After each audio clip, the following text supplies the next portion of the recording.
आज और अब मैं करने जा रहा हूं केमिस्ट्री की फैकल्टी अनाउंस। उससे पहले कुछ इंपॉर्टेंट बात। मैं जानता हूं कि केमिस्ट्री एज अ सब्जेक्ट बहुत डिफिकल्ट है, 9th हो, 10th हो, 11th हो, 12th हो, ये धीरे धीरे कंपटीशन लेवल का बढ़ना सब्जेक्ट को भी डिफिकल्ट बनाता जा रहा है। लेकिन हमारे बीच आज ऐसे टीचर्स, या फिर मैं ये कहूं कि हमारी केमिस्ट्री की फैकल्टी आज वो मौजूद है जो सिर्फ और सिर्फ डिफिकल्ट कॉन्सेप्ट्स को इजी नहीं, इस कदर आपको पढ़ा देंगे कि आप लाइफ टर्म में भूल नहीं सकते। मैं जानता हूं कि केमिस्ट्री एक डिफिकल्ट सब्जेक्ट है और मैं बार बार रिपीट करूंगा, लेकिन सर का यहां पर आना उन डिफिकल्ट कॉन्सेप्ट्स को डिफिकल्ट ना बनाते हुए इस कदर पढ़ाना होगा कि आपकी फिंगर टिप्स पर केमिस्ट्री बस जाएगी। मैं बुलाना चाहूंगा हमारे बीच मिस्टर अभिनव शर्मा, जिनको प्यार से अभिनव भैया केमिस्ट्री वाले बुलाया जाता है। तो स्वागत है सर आपका हमारे बीच मिस्टर अभिनव शर्मा का। Thank you Gagan sir. Hello student, मैं आप लोगों का केमिस्ट्री का टीचर, मुझे टीचर कम बोले और गाइड ज़्यादा अच्छा समझे तो ये बहुत अच्छा रहेगा, क्योंकि टीचर एक बहुत बड़ा अपने आप में शब्द है। तो मैं आप लोगों के साथ में केमिस्ट्री के कॉन्सेप्ट को करने वाला हूँ बहुत इजी। और बेसिकली हम लोगों ने जर्नली जब गगन सर से बात स्टार्ट किया था तो हमने 11th 12th के लिए बात स्टार्ट किया था, लेकिन मेरा कहना था कि जैसे ही अपने लोग क्या कि बच्चों का परसेप्शन 9th में जैसे ही आते हैं वो, और 9th में होते हैं 3 सब्जेक्ट, फिजिक्स, केमिस्ट्री और बायोलॉजी, है ना। तो बच्चा बड़ा कंफ्यूज हो जाता है कि 8th से निकलने के बाद में। तो हम लोग ने सोचा कि क्यों ना कि हम लोग 9th से स्टार्ट करें, ताकि ट्रांसफॉर्मेशन होता है 8th से 9th का, और वो बच्चों के लिए बहुत डिफिकल्ट हो जाता है। तो हम यहाँ पर चाहते हैं कि वो बच्चे जो 8th से 9th या 9th से 10th में शिफ्ट होते हैं वो एक क्लैरिटी के साथ पढ़े। और बड़ा मेजरली चैलेंज भी होता है कि उनको तीनों सब्जेक्ट के साथ डील करके रखना। और जनरली लोग ऐसा करते भी हैं कि फिजिक्स का फैकल्टी अलग और केमिस्ट्री का अलग और बायोलॉजी का क्या अलग। तो वहाँ पर क्या बच्चे को एक ही टीचर कई बार स्कूल्स में पढ़ाते हैं, जो कि क्या बड़ा बोरिंग, और एक ही सब्जेक्ट में कमांड भी इतना नहीं हो पाता। तो हम लोग इसी के कॉन्सेप्ट के साथ क्या इस केमिस्ट्री को लेके मैं 9th to 12th अपने लोग डील करने वाले हैं, और एग्जैक्टली केमिस्ट्री को बनाने वाले हैं मोर इजी। बिल्कुल। तो सर मैं चाहूंगा कि आप बच्चों को, जैसे कि हमारे अभिलाषा मैम ने एक रोड मैप जो तैयार किया था, शायद मैं जानता हूं कि आपने भी बच्चों बहुत मेहनत कर रहे हैं आप लोग बच्चों के लिए, तो कुछ ऐसे ही रोड मैप भी आपके पास भी है? एग्जैक्टली, बिल्कुल इसी तरीके का रोड मैप अपने पास भी है। पूरे साल अपने लोग केमिस्ट्री को लेके करने क्या वाले हैं, कुछ ना कुछ प्लानिंग तो अपने पास होनी चाहिए। उसमें देखिए रोड मैप की अगर मैं बात करूं तो पहला चीज है बेटा कि सबसे पहले क्या कॉन्सेप्ट में क्लियरिटी होनी चाहिए। जो भी कुछ पढ़े वो क्रिस्टल क्लियर कॉन्सेप्ट हो अपने पास में, है ना। और क्रिस्टल क्लियर का मतलब ये कि जैसे ही आप किसी भी टॉपिक को अप्रोच करेंगे तो क्लियरिटी एक बहुत बड़ा इंपॉर्टेंट टॉपिक है। और कंफ्यूजन जहां रहती है ना सर, जहां नींव कच्ची रह जाएगी वहां एग्जैक्टली अच्छा नहीं बन पाएगा। एग्जैक्टली कॉन्सेप्ट क्लैरिटी तो बहुत इंपॉर्टेंट होगी। Yes, no doubt. और जैसे ही कॉन्सेप्ट क्लियरिटी कर लेंगे सर अपने लोग, तो फिर है हमारा solving of NCERT in text questions, है ना।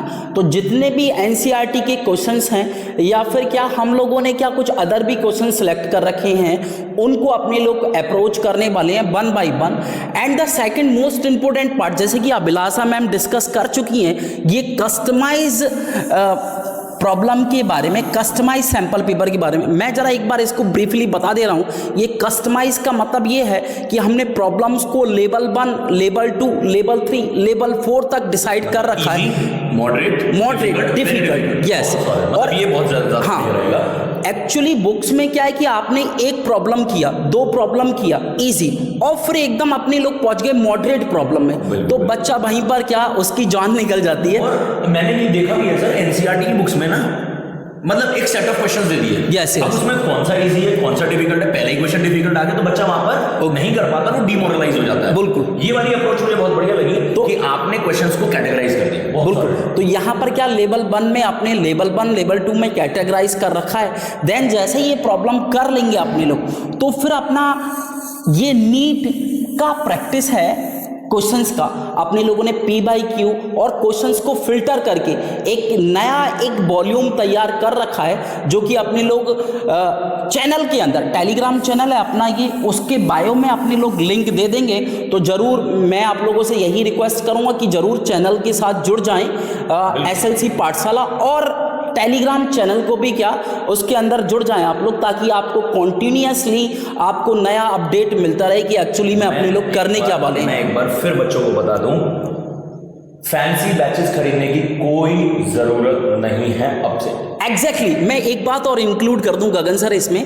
वैसे गगन सर को पता है, मैं आप लोगों को बता दूं, हम लोगों का स्ट्रेटजी ये है कि जो बच्चे बहुत ज़्यादा टाइम एक्सपेंड कर रहे हैं, देखिए आप लोग जर्नली कि 1.5 घंटे 2 घंटे ये एक्सपेंड करके रख रहे हैं ऑनलाइन क्लासेस के ऊपर, ये टाइम मिनिमाइज करके अपने लोग ने 30 to 40 मिनट करके रख दिया है, ताकि आप लोगों तक आसानी तक वीडियो पहुंचे और रीच आउट कर पाए उसको। कोई लंबे लंबे लेक्चर्स नहीं, नो 30 to 40 मिनट्स की वीडियो बस एग्जैक्टली। ये मैं जानता हूं, मतलब ये तो 30 to 40 मिनट्स के तो शायद स्कूल के पीरियड्स होते हैं सर। यस एग्जैक्टली, लोग ऐसी वीडियो बना के बच्चों को दे देंगे, तो कोई लंबे लेक्चर नहीं, कोई बोरियत नहीं, कोई उबासी नहीं, टॉपिक खत्म, वीडियो खत्म। अच्छा मेन प्रॉब्लम क्या है गगन सर कि बच्चे पेड बैच खरीदने के बाद 2-2 1.5 घंटे का लेक्चर कॉन्टिन्यूसली कभी नहीं कर पाते। आप लोग देखिए कि कॉन्टिन्यूसली भर भर के बैकलॉग होते हैं, और उन बैकलॉग को आई थिंक सो कि मैं नहीं समझता कि कभी नहीं कर पाते। ह्यूमन बिहेवियर है सर। हाँ ह्यूमन बिहेवियर है, बच्चे 1.5 2 घंटे के लेक्चर्स एग्जैक्टली। तो फिर हम लोगों ने उनको 30 to 40 मिनट कर दिया है। अब जैसे ही अपने लोग ये यहाँ पर आ जाए, कोर्स हमारा कब कंप्लीट होगा,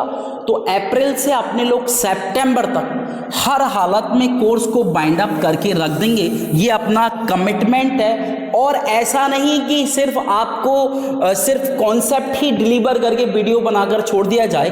practice, test series, morning sessions और कॉन्टिन्यूसली लाइव, अगर डिमांड होगा तो लाइव भी आएंगे। और लाइव डाउट सेशन भी कर देंगे। हाँ डाउट्स आ जाती हैं। अब जैसे मान लीजिए कि उसने आपकी 1 महीने लेक्चर लिया और कुछ डाउट्स आ गई, तो आप लोग ऑन डिमांड कमेंट सेक्शन में भर भर के लिख दीजिए सर जूम मीट या एक लाइव क्लास अटेंड कर ले लीजिए। तो वी मेक इट श्योर, हम ये आपसे प्रॉमिस कर रहे हैं कि आपने अगर हमसे लोगों से कुछ मांगा और अगर हम लोगों ने नहीं दिया, तो ये हमारी एक बहुत बड़ा फेलियर रहेगा, है ना। इस प्लेटफॉर्म पे आना सिर्फ ये नहीं है कि हम लोग बस आ गए और पढ़ा दिया, हम लोग आपके लिए हैं, आपसे हैं। तो ये जो पूरा सब कुछ है ये सिर्फ आपके लिए है, और हमेशा से हम आपके लिए हमेशा तैयार रहेंगे। और मोस्ट इम्पोर्टेंट थिंग सर क्या कि ये जो वीडियो बनाने के बाद जर्नली क्या बच्चे को हम लोग 1 शॉट भी देने वाले हैं, ताकि CBSE बोर्ड के पैटर्न पर हो या फिर नीट के पैटर्न पर हो, ताकि एक बार अपने लोग रिकॉल कर लें कम ड्यूरेशन के अंदर, और क्विक रिवीजन बच्चों को मिलके रख जाए। हाँ 1 शॉट बोलो। हाँ एक 1 शॉट वीडियो, यस एग्जैक्टली, उसने देखी और उसको पूरा हाँ बाइंड अप कर लिया, है ना। दूसरा फिर उसके बाद में अपने लोग क्या करने वाले हैं, यही 1 शॉट सीरीज तो हो ही गई, है ना। इसके साथ में अपने लोग रिवीजन करने के बाद में डेली बाय डेली क्या अपना DPP आता रहेगा, डेली प्रैक्टिस। हाँ डेली प्रैक्टिस। वीडियो के एंड में चाहे फिर वो फिजिक्स हो, चाहे वो केमिस्ट्री हो, बायोलॉजी हो, कोई भी सब्जेक्ट हो, वीडियो के एंड में आपको मिलेंगे 15 to 20 questions either in the form of MCQs और लॉन्ग और शॉर्ट, जहां पर हम लोग नेक्स्ट वीडियो के स्टार्टिंग में उन क्वेश्चंस को डिस्कस करने वाले हैं। तो एक होमवर्क आपको मिल जाएगा, आपको भी लगेगा कि यार हमें कोई होमवर्क भी मिला और हम लोग उसको करें। तो कॉन्सेप्ट जब आप समझ लेंगे तो उसकी प्रैक्टिस भी आप लोग साइड बाय साइड करेंगे। एग्जैक्टली बिल्कुल। और दूसरी इंपॉर्टेंट बात ये, अगर 12th 11th 9th में सबसे इंपॉर्टेंट है कि बच्चों को कोई अट्रैक्ट करना एक्टिविटी के थ्रू, प्रैक्टिकल के थ्रू, एक्सपेरिमेंट के थ्रू, तो CBSE का कोई भी प्रैक्टिकल हो या एक्टिविटी हो NCERT के अंदर, वो भी अपने लोग सारे कवर करने वाले हैं इस वाले रोड मैप के अंदर भी। तो अगर प्रैक्टिकल की बात हो, चाहे वो टाइट्रेशन बेस्ड हो, चाहे भी कोई भी हो, वो सब अपने लोग कवर करने वाले हैं। हम लोग सिर्फ थ्योरी पे फोकस करेंगे, प्रैक्टिकल्स भी हमारे एग्जैक्टली सर। खासकर मैं बता दूं क्लास 10th और 12th वाले ध्यान से सुनिएगा, ये बहुत इंपॉर्टेंट है आप लोगों के लिए, क्योंकि क्लास 12th के 20 मार्क्स के इंटरनल्स होते हैं, वही क्लास 12th में 30 मार्क्स के एक्सटर्नल्स होते हैं, बहुत जरूरी होते हैं बेटा। मतलब आप ये मानिए कि 30% ऑफ दी मार्क्स आपके पास, और सर कोशिश करेंगे कि आपको 30 में से 30 ही मिले। और दूसरी इंपॉर्टेंट बात क्या है, ऑर्गेनिक के अंदर, जैसे कि मैं ऑर्गेनिक की बात करूं, केमिस्ट्री डिवाइडेड है 3 पोर्शन के अंदर, फिजिकल केमिस्ट्री, इनऑर्गेनिक केमिस्ट्री और क्या इनऑर्गेनिक केमिस्ट्री। तो ऑर्गेनिक केमिस्ट्री जो वो बच्चों को बहुत ज़्यादा डिफिकल्ट लगता है, with mechanism A to Z reaction P/Q NEET problem के साथ मिलेंगे on board, it is a commitment, मतलब हाँ होगा ही होगा, मतलब डेफिनेटली इसमें कोई बात ही नहीं है, मतलब कोई झूठ का। तो मेरे ख्याल से मैं दोबारा रिपीट कर रहा हूं, आपका इस चैनल को सब्सक्राइब कर लेना, आपका इस चैनल के बेल आइकन को दबा लेना, और इसको जितना ज़्यादा आप लोग शेयर करेंगे ये हमें मोटिवेट करेगा, प्लस इसमें जो बैकएंड फायदा है वो हम लोगों से ज़्यादा आप लोग, ठीक है। तो नुकसान से बच जाओ, मैं अभी भी रिपीट कर रहा हूं, बेल आइकन, सब्सक्राइब बटन ज़्यादा से ज़्यादा शेयर करिए, जिससे कि हम और आप मिलकर इस साल एक रिकॉर्ड सेट कर दें, एक ऐसा स्टैंडर्ड हम लोग सेट कर दें कि हम पढ़ाई से भागे नहीं, बल्कि पढ़ाई को हम अपना एक मतलब एक ऐसा चीज़ बना लें कि भाई ये अब मैं करके ही रहूँगा। जहाँ पे हम लोग बचते हैं बस पढ़ाई को उतना ही ज़्यादा प्यार करें। और इसीलिए अपने लोगों का टाइमिंग भी हम लोगों ने बड़ा सोच समझ कर उसको रिड्यूस किया है, 30 to 40 मिनट, है ना।